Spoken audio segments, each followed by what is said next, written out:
Assalamualaikum warahmatullahi wabarakatuh. Kami dari kelompok 6 Akuntansi Keuangan Menengah 1 ingin mempresentasikan chapter 12 tentang aset tak berwujud atau intangible asset. Next. Di sini tujuan pembelajarannya yaitu pertama, mampu mendiskusikan karakteristik, penilaian, dan amortisasi aset tidak berwujud. Yang kedua, mampu menjelaskan akuntansi untuk berbagai jenis aset tidak berwujud. Yang ketiga, mampu menjelaskan masalah akuntansi untuk pencatatan goodwill. Yang keempat, mampu mengidentifikasi prosedur penurunan nilai dan persyaratan penyajian untuk aset tidak berwujud. Yang kelima, mampu mendeskripsikan akuntansi dan penyajian untuk penelitian dan pengembangan serta biaya sejenisnya. Next. Di sini ada pratinjaunya atau previewnya untuk chapter 12, aset tak berwujud. Nanti di sini ada 5 fokus pembahasan. Yang pertama itu masalah-masalah aset tak berwujud yang terdiri dari nanti karakteristik, penilaian, dan amortisasi. Yang kedua, jenis-jenis aset tak berwujud.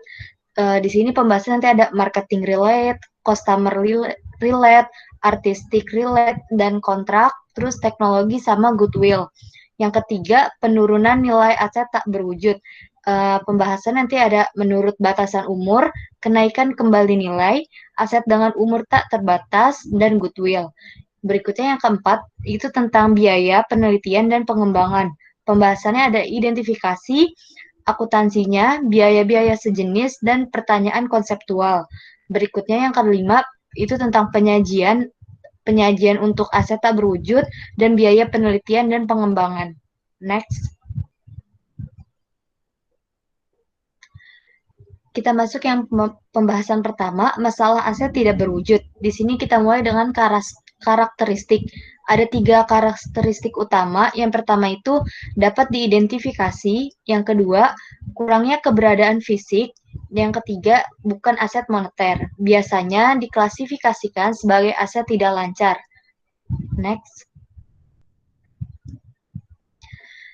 Kemudian yang kedua pembahasannya tentang penilaian atau purchase intangible yang berasal dari pembelian ini dicatat biasanya pada cost atau nilai biayanya meliputi semua biaya yang dikeluarkan sampai aset tersebut bisa dimanfaatkan. Jenis biaya yang dikeluarkannya ini misalnya ada purchase price, harga beli, kemudian ada legal fees, dan yang ketiga ada other incidental expense. Next. Penilaian internal create atau intangible yang pertama itu ada semua biaya yang dikeluarkan dalam fase riset di expense dan beberapa biaya dalam fase pengembangan juga dibebankan. Yang kedua, beberapa biaya pengembangan dikapitalisasi sesuai dengan kriteria. Yang ketiga, IFRS mengidentifikasi beberapa kriteria yang harus dipenuhi untuk mengkapitalisasi biaya pengembangannya. Next. Di sini ada contohnya untuk aset tak berwujud yang diperoleh secara internal. Ini ada dari research and development stage. Pertama itu ada beginning dari projectnya, kemudian di research, di research nanti di research ini masuk dalam beban, habis dari beban pas pengembangannya jadi dikapitalisasi yang dimana menjadi economic viability. Kemudian next. Kemudian ada amortisasi aset tidak berwujud, limited life intangible asset, masa manfaatnya yang terbatas. Pertama, amortisasi selama masa manfaat. Yang kedua, akun aset dikredit atau memakai akumulasi amortisasi. Yang ketiga, useful atau masa manfaat harus menggambarkan periode di mana aset memberikan kontribusi terhadap cash flow. Berikutnya, amortisasi harus lebih rendah daripada residual value. Berikutnya, IFRS mengharuskan penilaian terhadap residual value dan masa manfaat aset setiap tahun. Next. Indefinite life intangible atau masa manfaat tak terbatas. batas waktu manfaat atau kontribusi aset terhadap cash flow tidak dapat diduga, tidak ada amortisasi, dan harus dilakukan pengujian atau tes indefinite life paling tidak setiap setahunnya. Next. Nah, di sini ada kayak akuntansinya untuk amortisasi aset tak berwujud. Di sini ada type of intangible. Yang pertama, limited life intangible. Ini untuk pembeliannya dikapitalisasi, terus internally create-nya sebagai expense, amortisasinya over useful life, dan impairment test-nya membandingkan recoverable amount to carrying value. Yang berikutnya, tipe yang kedua itu ada indefinite life intangible. Pembeliannya dikapitalisasi, internal create-nya sebagai beban juga, diamortisasinya dia tidak diamortisasi, dan impairment test-nya sama, compare recoverable amount to carrying value. Next. Baik, sekarang kita akan masuk ke pembahasan jenis-jenis aset tak berwujud. Jenis-jenis aset tak berwujud terbagi menjadi 6 kategori intangibles. Yang pertama adalah marketing related, kedua customer related, ketiga artistic related, keempat contract related, kelima technology related, dan yang terakhir adalah goodwill. Next. Marketing related intangible asset, contohnya itu trademarks or trade names, internet domain names, dan lain-lainnya. Jadi di Amerika Serikat, trademark atau trade name memiliki proteksi hukum selama jangka waktu 10 tahun. Capitalized acquisition cost. Dan tidak ada amortisasi. Next. Di customer related intangible asset, contohnya adalah customer list, order or production backlogs, and both contractual and non-contractual customer relationship. Jadi kapitalisasi harga perolehannya, dari kapitalisasi harga perolehannya, dan amortisasi selama masa manfaat. Di artistic related intangible asset memiliki contoh itu seperti plays, literary works, musical works, pictures, photographs, dan video dan audiovisual material. Jadi copyright atau hak cipta dijamin selama hidup penciptanya plus 70 tahun. Maka kapitalisasi biaya untuk memperolehnya dan amortisasi selama masa manfaat. Next. Di contract related intangible asset, contohnya adalah franchise dan licensing agreement, construction permits, broadcasting rights, dan service or supply contracts. Franchise or license dengan masa Jadi franchise or license dengan masa manfaat terbatas akan diamortisasi selama masa manfaatnya. Franchise dengan masa manfaat tak terbatas tidak akan diamortisasi. Next. Di technology related intangible, contohnya adalah teknologi yang dipatenkan, dijamin oleh pemerintah. Jadi dari paten yang memberikan hak eksklusif bagi holder selama 20 tahun jangka waktunya, dan biaya perolehan dikapitalisasi dan serta amortisasi selama masa manfaat ekonomi atau secara legal, mana yang lebih pendek. Goodwill. Jadi berdasarkan konsep goodwill ini menggambarkan manfaat ekonomi masa depan yang dihasilkan dari aset yang lain yang diperoleh dari penggabungan usaha yang tidak dapat diidentifikasi dan diakui secara individual, hanya dicatat pada saat sebuah entitas usaha dibeli. Goodwill bisa diukur dari eksesnya itu cost of purchase over the FMV of identifiable net assets purchased. Jadi goodwill yang diciptakan secara internal tidak boleh dikapitalisasi. Next. Berikut adalah ilustrasinya. Dari Multi Diverse Field Incorporated memutuskan untuk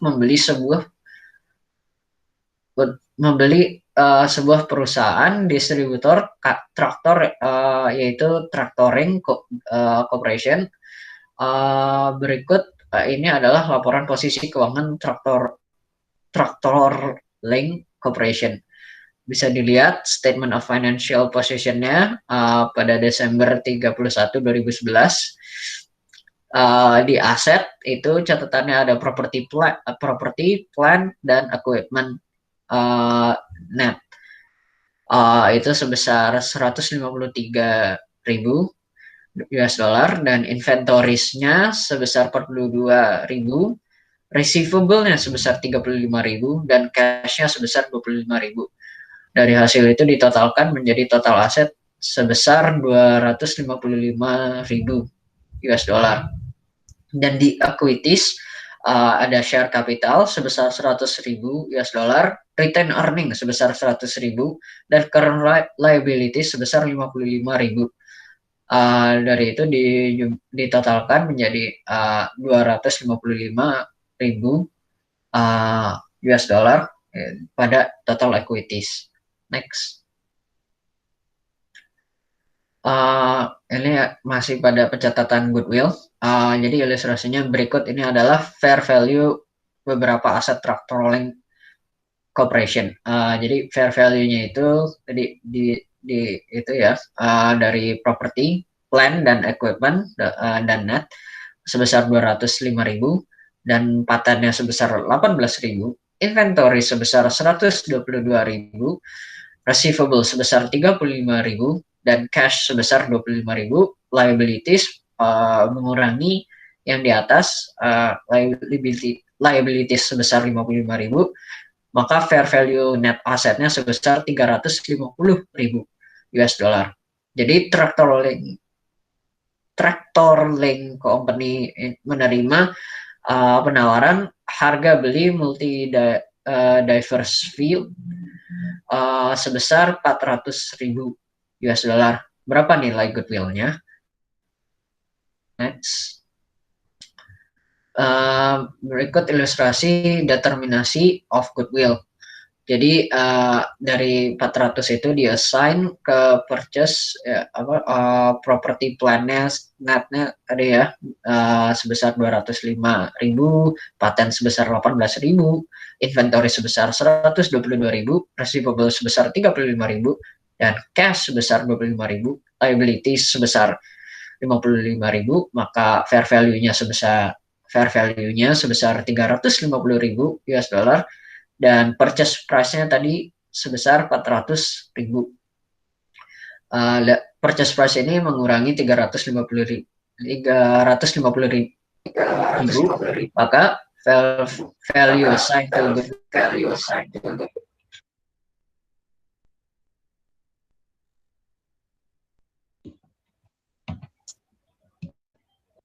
Selanjutnya, masih di pencatatan goodwill, yaitu ilustrasinya multi-diverse field mencatat transaksi pembelian tersebut, yaitu ada property, plant, dan equipment sebesar 205.000, patennya sebesar 18.000, inventory sebesar 122.000, receivable sebesar 35.000, cash sebesar 25.000, dan goodwill sebesar 50.000. Serta di liabilities-nya ada di kredit sebesar 55.000 dan cash di kredit sebesar 400.000. Penghapusan goodwill itu dikarenakan ada 3, yaitu goodwill memiliki umur yang terbatas, dan yang kedua tidak boleh diamortisasi, yang ketiga hanya disesuaikan nilai bukunya ketika goodwill mengalami penurunan nilai.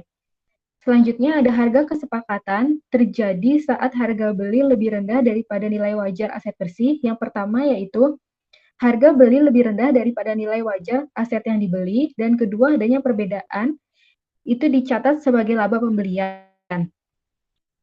Selanjutnya masih penurunan nilai aset tak berwujud, yaitu penurunan nilai aset tak berwujud dengan umur terbatas sama dengan penurunan nilai aset tetap, yaitu ada carrying amount, terus ada compared to, terus masuk ke recoverable amount. Selanjutnya ada higher of, dibagi 2, ada fair value. Selanjutnya, dan dibagi dengan value in use.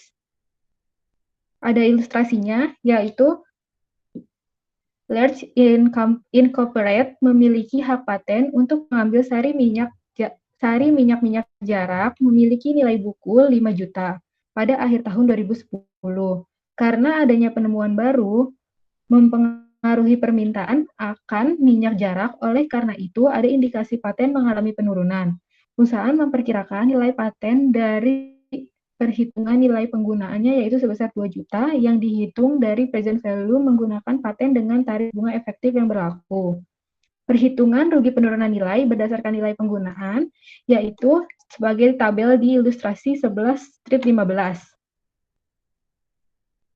Dengan mencatat jurnalnya sebesar kerugian akibat penurunan nilai paten sebesar 3 juta, yaitu 5 juta dikurang dengan 2 juta, dan mengkreditkan paten sebesar 3 juta.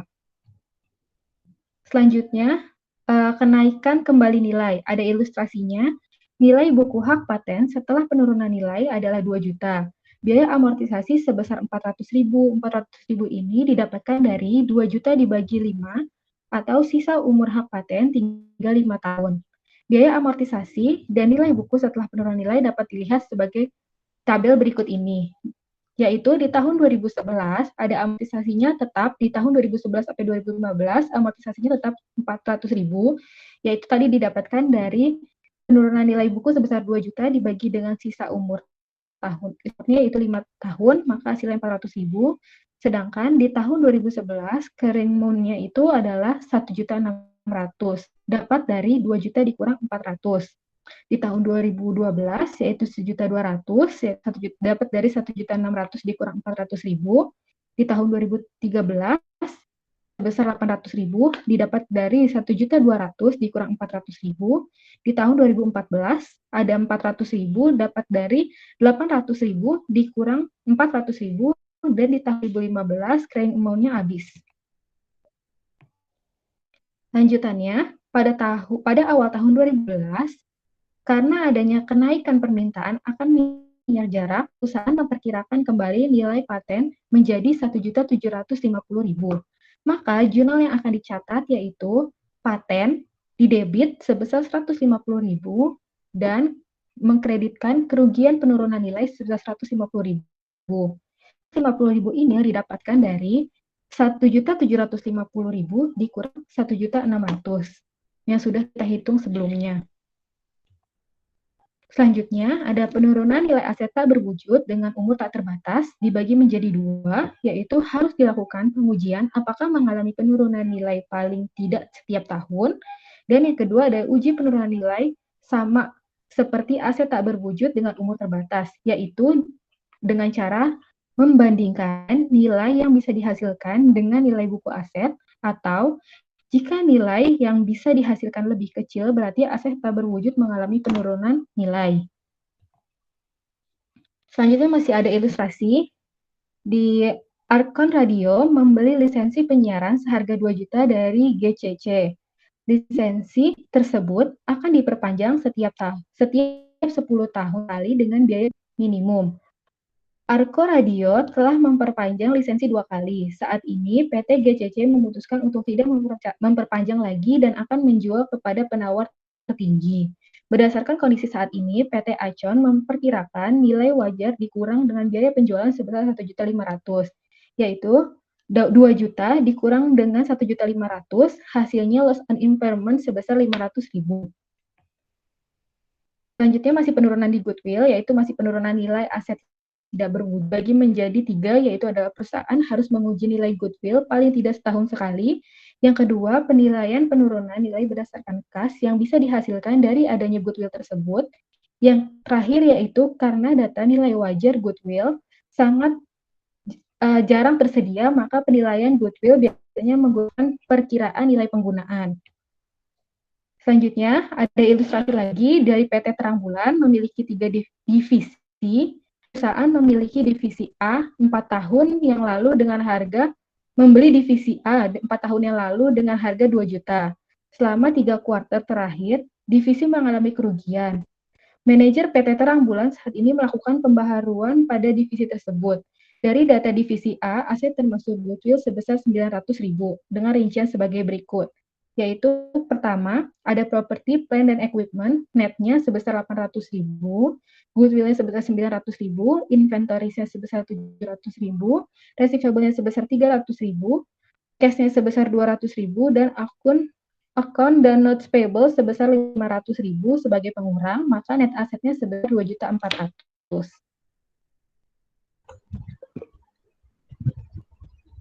Ini masih lanjutan yang tadi. Di sini PT Terang Bulan menentukan nilai yang dapat dihasilkan divisi A berdasarkan estimasi nilai penggunaan menjadi $2.800.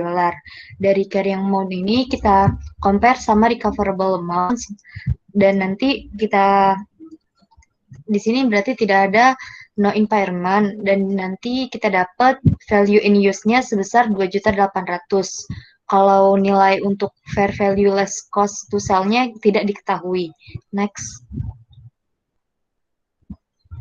Nah, di sini ada lagi, jika diasumsikan nilai yang dapat dihasilkan divisi A adalah $1.900.000. Dari sini, antara carrying amount dengan recoverable, ini kita bandingkan 2.400.000 dengan 1.900.000. Jadi kita dapat impairment loss-nya sebesar $500. Value in use-nya menjadi 1.900.000, dan di sini ada jurnalnya, kita tulis sebagai rugi penurunan nilai pada goodwill sebesar $500. Next. Kemudian ada biaya penelitian dan pengembangan. Biaya penelitian dan pengembangan tidak termasuk ke dalam nilai aset tak berwujud. Beberapa hal yang dipatenkan antara lain itu ada produk baru, proses, ide, rumus, komposisi, dan atau literary work. Next. Di sini ada perusahaan yang mengeluarkan biaya yang berhubungan dengan penelitian dan pengembangan. Ini sebagai berikut pada ilustrasi 12.12. Di sini ada company-nya, terus ada sales-nya, sama ada biaya untuk dan ada research and development yang dibagi dengan sales-nya. Canon ini dari perusahaan Jepang, sales-nya sebesar 4.094.000. Kemudian persenannya menjadi 2,74%. Daimler RD per sale-nya jadi 3,19%, GlaxoSmithKline 15,12%, Johnson & Johnson 13,36%, Nokia 11,77%, Rocky menjadi 19,39%, Procter dan Gamble menjadi 2,76%, dan Samsung nilainya sebesar 5,82%. Next. Masih tentang biaya penelitian dan pengembangan, biaya penelitian dianggap sebagai biaya yang pada saat terjadinya. Biaya pengembangan bisa atau tidak dianggap sebagai biaya pada saat terjadinya. Kapitalisasi dilakukan jika penelitian dan pengembangan memakan waktu lama dan perusahaan telah mendapatkan hasil dari penjualan produk tersebut. Proyek tersebut secara ekonomis bisa dilaksanakan. Next. Di sini ada identifikasi aktivitas penelitian dan pengembangan. Yang pertama itu dari aktivitas penelitian. Penelitian ini masih bersifat dasar, hasilnya bersifat keilmuan, belum bisa diperjualbelikan. Contohnya ada penelitian laboratorium yang menghasilkan ilmu baru. Kemudian ada pencarian aplikasi dari penelitian yang baru ditemukan. Next. Kemudian ini ada dari aktivitas pengembangan. Hasil penelitian telah dikembangkan menjadi produk, kemudian sudah dapat dijual sehingga ada penghasilan bagi perusahaan. Contohnya ada rumusan konsep dan desain produk yang memungkinkan atau proses alternatif. Next. Di sini ada akuntansi untuk aktivitas penelitian dan pengembangan. Biaya yang termasuk dalam aktivitas penelitian dan pengembangan, yang pertama itu ada bahan, peralatan, dan fasilitas. Kedua ada personalnya. Yang ketiga, pembelian aset tak berwujud. Yang keempat, kontrak servis. Dan yang kelima ada biaya tidak langsung. Next. Nah, di sini ada klasifikasi item-item di bawah ini. Bagaimana pelaporan pada laporan keuangannya. Yang pertama itu itemnya ada klasifikasi. Ada item itu ada investasi pada perusahaan cabang, klasifikasinya investasi jangka panjang. Tambang kayu masuk klasifikasi plant, properti, dan equipment. Biaya teknik yang diperlukan untuk mengembangkan desain produk sehingga dapat diproduksi masuk ke beban penelitian dan pengembangan. Yang item keempat ada pembayaran leasing yang dibayar di muka. Klasifikasinya masuk kepada disewa dibayar di muka. Yang kelima ada cash perolehan peralatan masuk di plan, properti, dan equipment. Yang keenam biaya penelitian untuk pengembangan aplikasi penemuan dari penelitian yang baru masuk ke beban penelitian dan pengembangan. Yang ketujuh, biaya yang terjadi dalam operasi perusahaan masuk ke dalam klasifikasi beban.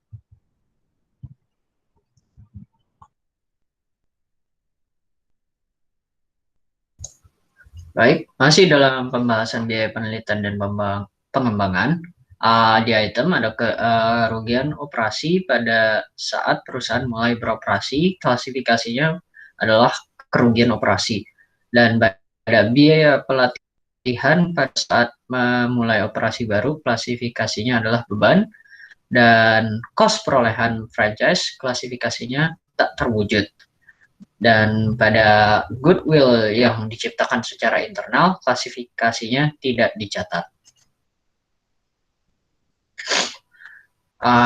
Biaya di item ada biaya uji coba pada produk alternatif, klasifikasinya masuk pada beban penelitian dan pengembangan. Di item ada goodwill yang diperoleh pada saat membeli perusahaan baru, klasifikasinya adalah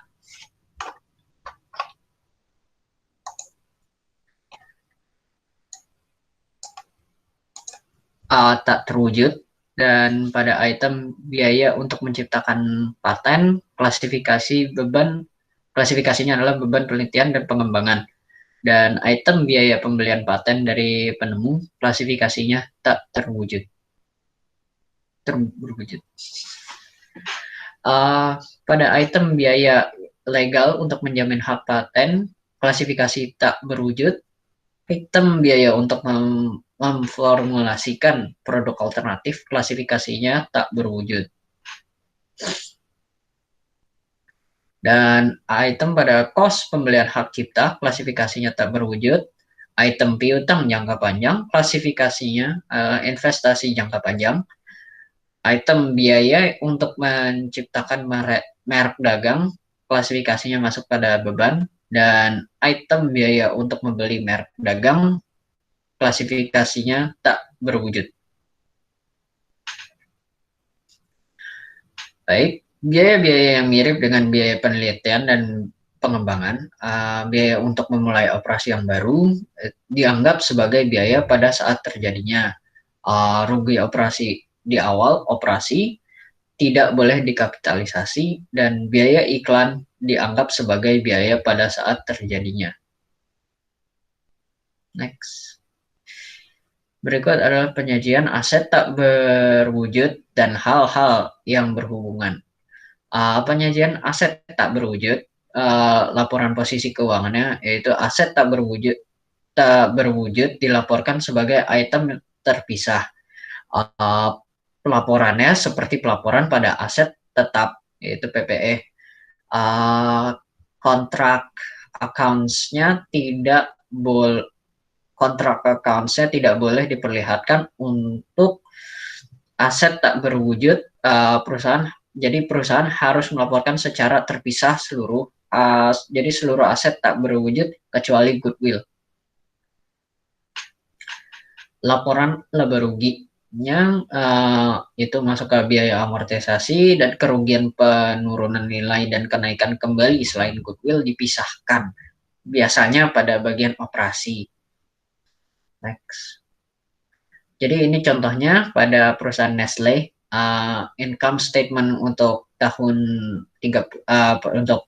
year ended 31 Desember 2008, amortisasi expense-nya itu CF591, dan impairments goodwill-nya itu 561, jadi 567.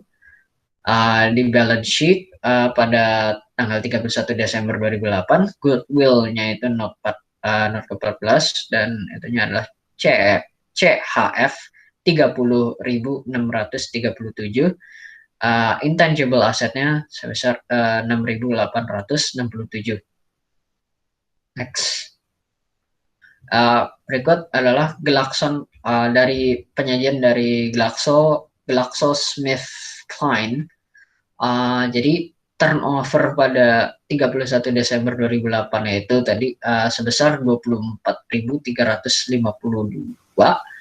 cost of sale sebesar 6.415, jadi turnover dikurangi oleh cost of sales menghasilkan gross profit sebesar 17.937, lalu dikurangi dengan selling general and administrative sebesar 7.656,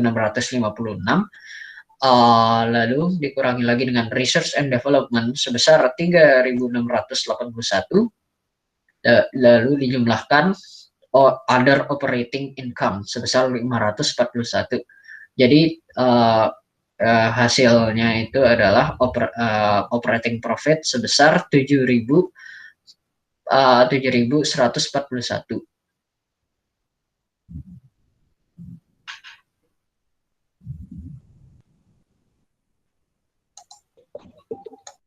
Selanjutnya, kita akan membahas soal dan jawaban soal dari chapter 11. Soal pertama yaitu di S11.7, yaitu dengan menggunakan metode penyusutan yang berbeda. Soalnya, Jeter Industri mempersembahkan kepada Anda informasi sebagai berikut. Di sini ada 4 mesin. Di mesin A, tanggal pembeliannya itu tanggal 2 di bulan 12 tahun 2018 sebesar 159.000 dengan nilai sisa 16.000, umur hidupnya 10 tahun, dengan metode penyusutan A, itu nanti kita menjelaskan, dan akumulasinya itu sebesar 37.700. Nanti ini kita hitung, jadi di mesin B, C, dan D sesuai dengan di tabel. Dengan instruksinya, lengkapi tabel untuk tahun yang berakhir pada tanggal 31 Desember 2020. Perusahaan mengapresiasi semua aset menggunakan konversi setengah tahun. Jadi kita disuruh melengkapi tabel tersebut di mesin A sampai mesin D. Jawabannya yaitu di mesin A, tanggal pembeliannya kan tanggal 2 di bulan 12 di tahun 2018 dengan biaya sebesar 150.000 dengan nilai sisa 16.000, tahun hidupnya itu sebesar 10 tahun dengan metode penyusunannya itu SYD atau garis lurus. Akumulasi depresiasinya di tanggal 12 di bulan 12 tanggal 31 tahun 2019 sebesar 37.700 dengan total depresiasinya yaitu B itu sebesar 22.100. Sedangkan di mesin B itu bulan 8 tanggal 15 di tahun 2017 biayanya sebesar 79.000 dengan nilai sisa sebesar 21.000, tahun hidupnya adalah 5. Metode penyusutannya itu adalah SL dengan akumulasi depresiasi sebesar 29.000 dan depresiasi untuk tahun 2020 adalah 11.600.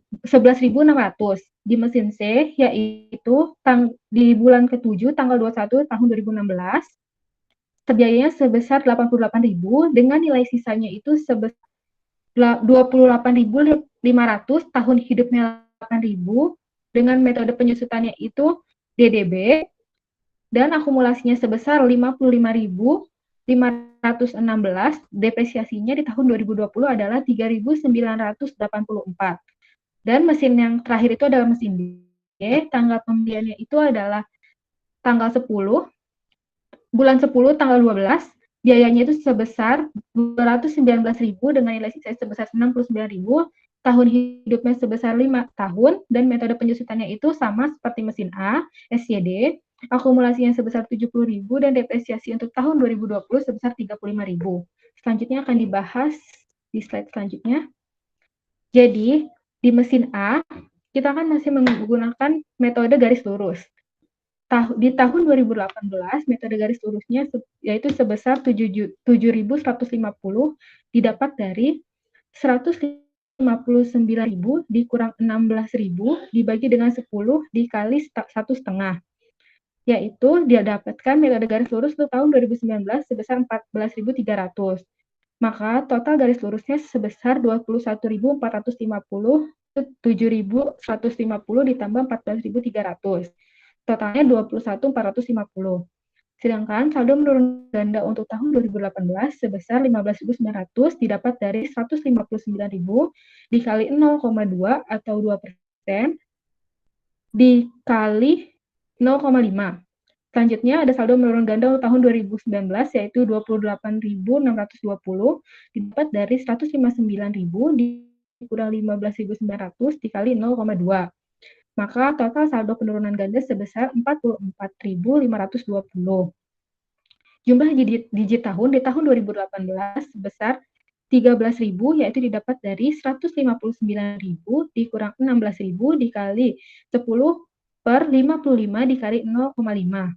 Sedangkan di jumlah digit tahun 2019 didapat 24.700 dari 143.000 dikali 10/55 dikali 1/2 ditambah dengan 143.000 dikali 9/55 dikali 0,5 yang hasilnya adalah 37.700.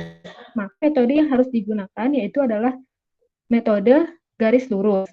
Yang B yaitu menggunakan garis lurus, penyusutan tahun 2020-nya itu sebesar 22.100 didapatkan dari 143.000 dikali 9/55 dikali 1/2 ditambah 143.000 dikali 8/55 dikali 0,5. Selanjutnya perhitungan untuk mesin B yaitu yang C poin tadi yaitu aset telah disusutkan selama 2,5 tahun dengan menggunakan garis lurus metode garis lurus. Depresiasi tahunan kemudian sama dengan 29.000 dibagi 2,5 tahun atau 11.600. 11.600 dikali 5 ditambah dengan nilai sisa sama dengan biaya. Biayanya itu adalah 79.000 didapatkan dari 11.600 dikali 5 ditambah 21.000. Poin D yaitu menggunakan straight line. Itu straight line yaitu penyusutan tahun 2020 sebesar 11.600.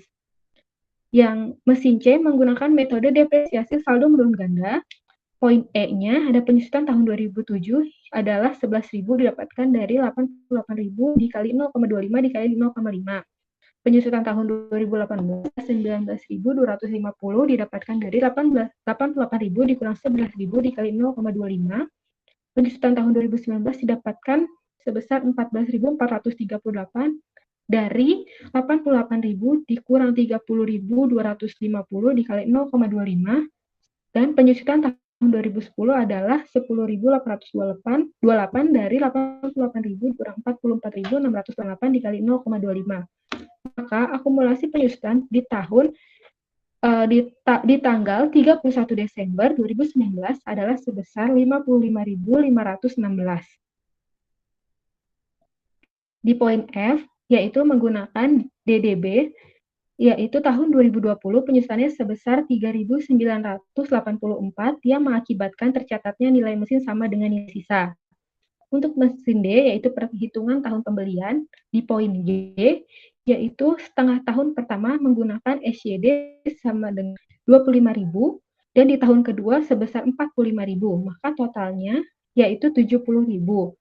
Sedangkan di poin H yang menggunakan SYD untuk penyusutan tahun 2020 adalah 35.000 didapatkan dari 150.000 dikali 4/15 dikali 0,5 ditambah 150.000 dikali 3/15 dikali 0,5.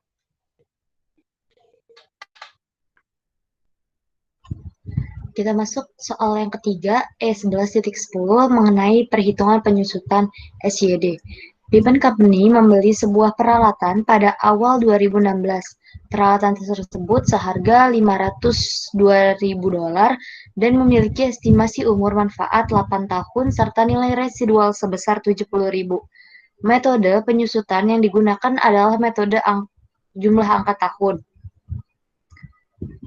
Seseorang telah mempersiapkan daftar penyusutan yang benar untuk aset ini. Daftar tersebut menunjukkan bahwa senilai 60.000 akan disusutkan selama 1 tahun kalender tertentu. Di sini diminta, buatlah perhitungan untuk menentukan nilai penyusutan atas aset ini sebesar $60.000. Next. Di sini yang pertama kita jumlah angka tahunnya dulu, yaitu 8 dikali dengan 9, kemudian kita bagi 2, jadi 36 tahun. Menggunakan Y untuk mewakili tahun sisa hidup.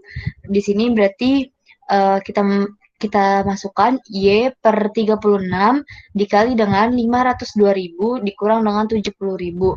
Kita dapat perolehannya sebesar 60.000 yang kemudian kita kalikan 60.000 mengalikan. Kemudian kedua sisi dengan 36. 432.000 dikali dengan Y sama dengan 2.160.000. Y-nya sama dengan 2.160.000 dibagi dengan 432.000. Kita dapat Y-nya sebesar $5. Maka tahun di mana ada 5 tahun sisa kehidupan pada awal tahun tertentu itu 2010. Next. Kemudian soal yang berikutnya, E11.11 penyusutan perubahan estimasi. Mesin yang dibeli seharga 52.000 oleh Carver Company pada tahun 2015 awalnya diperkirakan memiliki umur 8 tahun dengan nilai residual $4.000 pada akhir umur manfaat. Penyusutan telah dihitung selama 5 tahun dengan dasar ini. Pada tahun 2020 telah ditentukan bahwa total estimasi umur manfaat adalah 10 tahun dengan nilai residualnya sebesar $4.500 pada akhir masa tahun tersebut. Asumsikan penyusutan dengan garis lurus. Diminta yang pertama, buatlah jurnal untuk mengoreksi penyusutan tahun sebelumnya. Yang kedua, buatlah jurnal untuk mencatat penyusutan untuk tahun 2020. Next. Yang pertama dulu, jurnal koreksinya tidak diperlukan karena perubahan estimasi ditangani dalam periode saat ini dan masa mendatang. Yang kedua, biaya tahunan yang direvisi. Di sini nilai buku per 1 Januari 2020 yaitu 22.000 didapat dari 52.000 dikurangi hasil kalian 6.000 dikali 5. Kemudian sisa manfaatnya itu 5 tahun, 10 tahun dikurang dengan 5 tahun. Nilai sisa yang direvisi sejumlah $3.500 yang kita dapat dari 22.000 dikurang 4.500, kemudian dikalikan dengan 4.500. Maka jurnalnya pada sisi debit itu ada beban depresiasi pada peralatan sebesar 3.500 dan sisi kreditnya akumulasi penyusutan peralatan sebesar 3.500.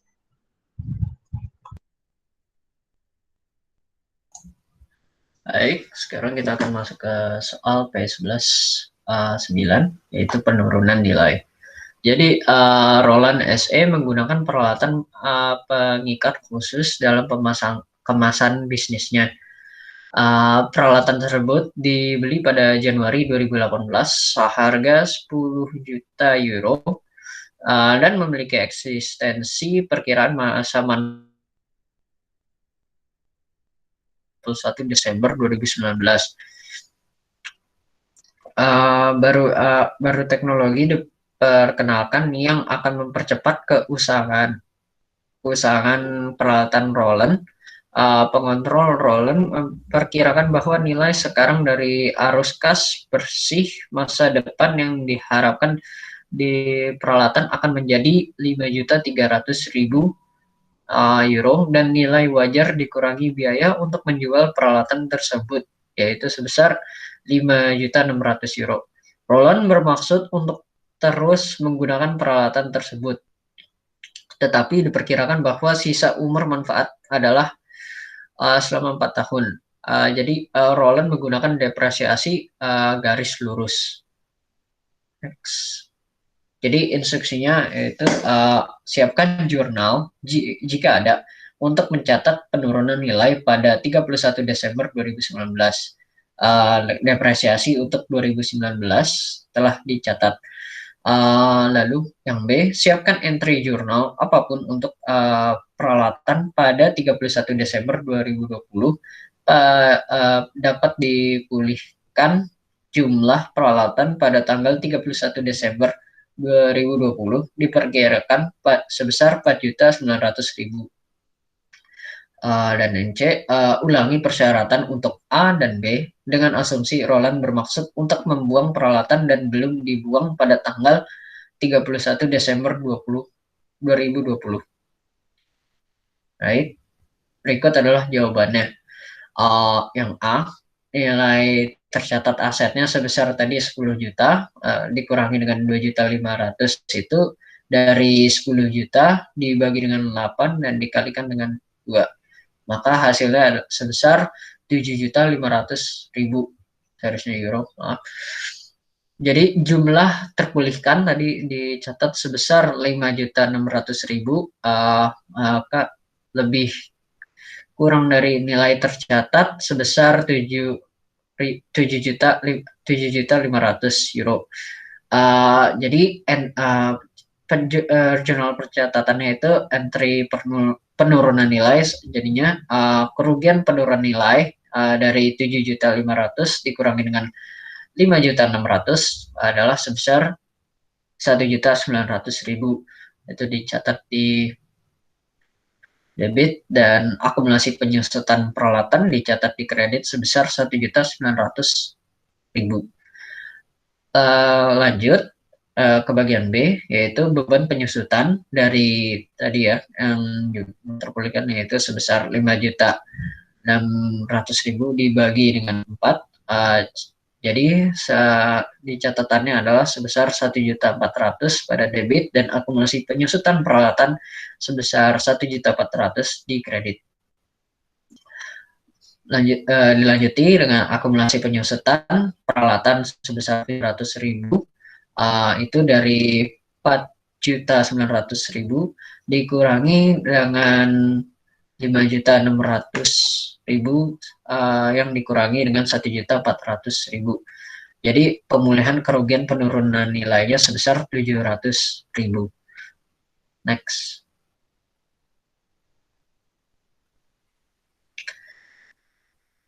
Baik, yang ke bagian C tadi adalah untuk mengulangi yang bagian A dan B. Jadi tidak ada penyusutan yang dicatat atas aset yang diturunkan nilainya untuk dilepaskan. Jadi pemulihan kerugian yang penurunan nilai dicatat, yaitu pada tanggal 31 Desember 2019 kerugian penurunan nilainya sebesar maaf.